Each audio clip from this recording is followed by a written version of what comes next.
கல்வியில் ஏதோ தமிழ்நாடு பின்தங்கி விட்டது, இதுதான் இவர்கள் சாதனைனாரு. திருப்பியும் சொல்றேன், எங்களுக்கு வெப்பன் சப்ளை நீங்க தான் சார், நாங்க இல்ல.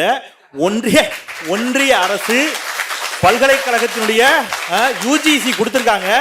இந்தியாவில் தலை சிறந்த உயர்கல்வி நிறுவனங்களில் தமிழ்நாடு முதலிடத்தில் இருக்கிறது. 17 உயர்கல்வி நிறுவனங்கள் தமிழ்நாட்டை சேர்ந்தது. சொன்னது உங்களுடைய ஒன்றிய அரசு.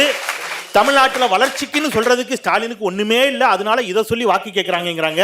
திருப்பியும் சொல்றேன், நாங்க சொல்லல, உங்க ஒன்றிய அரசு தான் சொல்லியிருக்கு. இந்தியாவிலேயே பணவீக்கம் கட்டுக்குள் இருக்கக்கூடிய ஒரே மாநிலம் தமிழ்நாடு. இந்தியாவிலேயே பொருளாதார வளர்ச்சியில் முதலிடம் தமிழ்நாடு.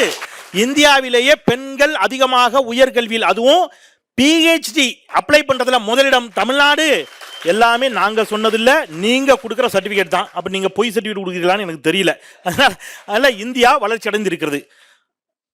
தமிழ்நாட்டில் அவங்க தங்கை அழகா சொன்னாங்க, திருப்பரங்குன்றம் இருக்கிறது தமிழ்நாடுன்னு. இங்க அறுபடை வீடு இருக்கக்கூடிய தமிழ்நாட்டில் நாங்கள் எல்லோரும் ஒற்றுமையாக இருக்கக்கூடிய காரணத்தினால்தான் அயோத்தி இருக்கக்கூடிய உத்தரப்பிரதேசத்திலிருந்து எல்லாரும் வேலை தேடி இங்க வந்துட்டு இருக்கான். முருகப்பெருமான் இருக்கக்கூடிய தமிழ்நாட்டுக்கு வேலைக்கு வர்றான்னா அயோத்தியில ஏன் வேலை இல்லை? உங்க ஆட்சி தானே. எல்லாரும் எதுக்குங்க வர்றான்? போய் ரயில்வே ஸ்டேஷன் போய் பாருங்க, எல்லாரும் இங்க வந்து உட்கார்றதுக்கு காரணம் இதுதான். அதனால தமிழ்நாடு தொடர்ந்து வளர்ச்சி பாதையில் தான் செல்கிறது.